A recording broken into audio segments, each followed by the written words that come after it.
What's going on, Randomly? It's your girl Randomly Angie, and I'm coming back to you with a new video, all because I want to talk about what I wish I knew before debt. In this video, I'm going to go over a few things that, I kind of wish I knew about debt before I got into all the student loan debt.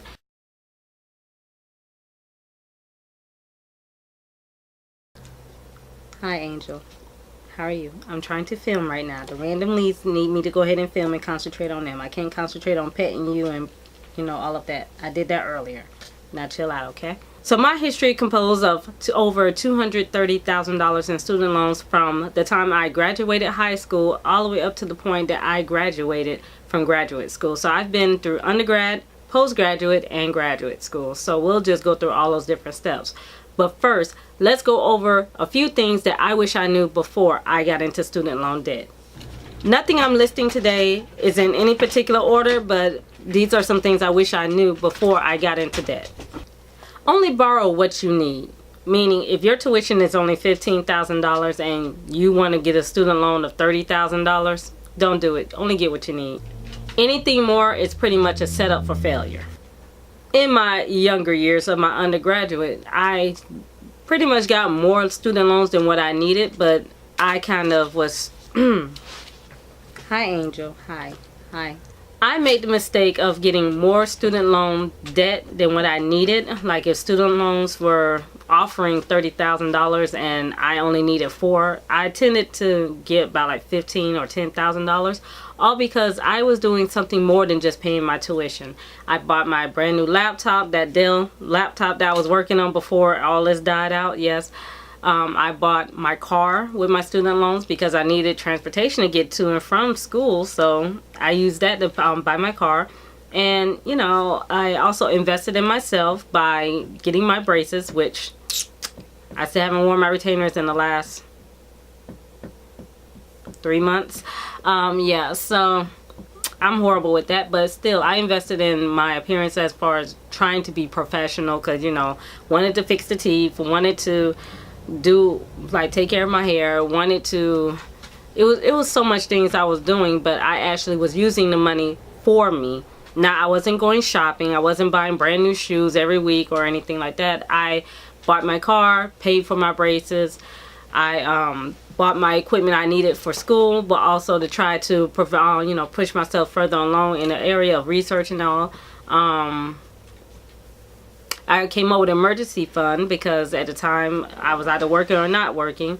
So I had an emergency fund sitting there to the side waiting for me, especially car maintenance, since I was getting a new car.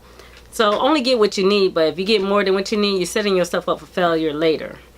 But I would say that is, we're going to put a little asterisk on that. By putting an asterisk there, that means depends. I needed a car in order to get from north side to south side of town just so I can get to class.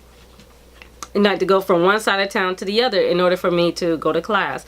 So I needed a vehicle, and I needed a working vehicle. I'm sorry if y'all notice the dogs are like in the background playing or keep rubbing up on me. That's why. They want to be loved, right? Another thing I wish I knew before I got into debt: fixed rate versus variable rate. Either way, it means I gotta pay more money. You're gonna hear all types of percentages whatsoever, blah blah blah blah blah, and your default rate if you don't pay on time, blah blah blah.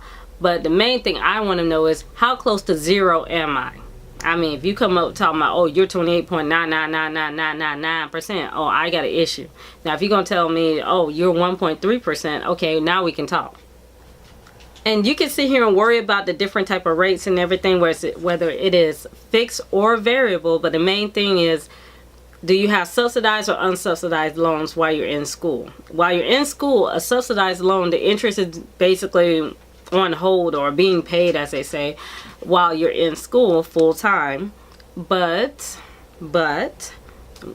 subsidized, you're gaining interest as you go, and we'll talk about that later on. Next thing I wish I knew before I got into debt: fixed expenses plus surprises means you don't make enough money to pay for all of this and your obligations. So a savings and an emergency fund, those are more of a requirement, not a recommendation. So make sure you have that in order.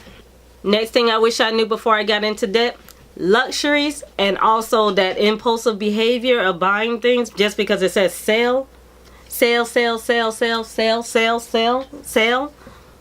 Just because it says that, it will finish you. And when I mean by finish you, I mean, look, you could have just started working on your credit card debt, bringing that thing down, and you're like, oh, look, I brought it down this much. And then just because you brought it down this much, your body and your mind is saying, ooh, look, sale, squirrel.